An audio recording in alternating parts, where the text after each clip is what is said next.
ஸ்ரீமன் நாராயணீயம் 13ஆம் தசகம் ஹிரண்யாக்ஷ வதம்.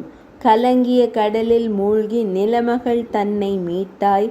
கலங்கிய இரண்யாக்கன் நீரிலே நின்னை தேட, நீரது முழந்தாள் அளவாய் நின்றதோர் அவுணன் கண்டு, நாரத முனிவன் அவனை புகழ்த்தியே பேசலுற்றான்.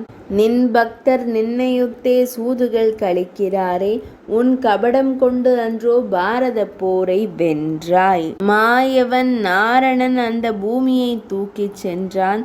பாய்ந்து ஓடுக என்றே நாரத முனி உரைக்க, கான வித்தகன் தான் காட்டிய பாதையில் வந்த தானவன் உன்னை கண்டான் பூமகளோடு இருந்தவாறே. அரக்கனின் முழக்கம் கேட்டு மருண்டதோர் நிலமகள் அவளை, நீரிலே மூழ்கிடாமல் சக்தியால் நிறுத்தி வைத்தாய். பலவாறு ஏசி நின்ற திதி மகன் அவுணனை நீ பலமளிக்க எண்ணங்கொண்டே பொருதவும் முயன்றாய் அன்றோ. அவுணன் தன் படையினை கண்டு அதனினும் பெரிதெடுத்து அவனோடு அமர் புரிந்தாய். ஆங்கோர் விளையாட்டாமே பகலவன் மறையுமுன்னே பகைவனை கொல்க என்றே பகர்ந்தனன் நான் முகந்தானே இருளிலவை பெருகும் என்று.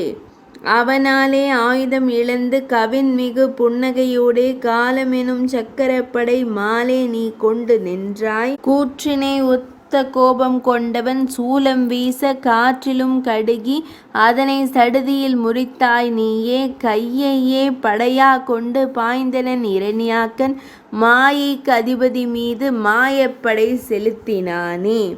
அரக்கனின் மாயை யாவும் சக்கர படையின் முன்னே எரிதழல் வெட்டிலாக சினமங்கு மேலும் கொண்டான். கரத்தினால் நின்னை தாக்க செவியினை செய்திட்டாயே. பரம்பொருள் நீயே அன்றோ குருபவன புரத்தோனே. திருக்கரம் அவனை தீண்ட குருதியது முகத்தில் பெருக தானவன் மாண்டு வீழ முனிவர்கள் வாழ்த்தினாரே.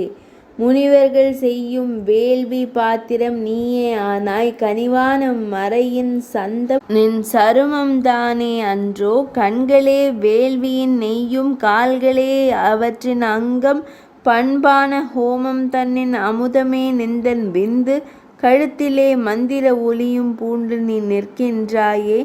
எழுத்திலே வடிக்க வேண்டி உண்ணா பெருமைகள் கொண்ட கண்ணா.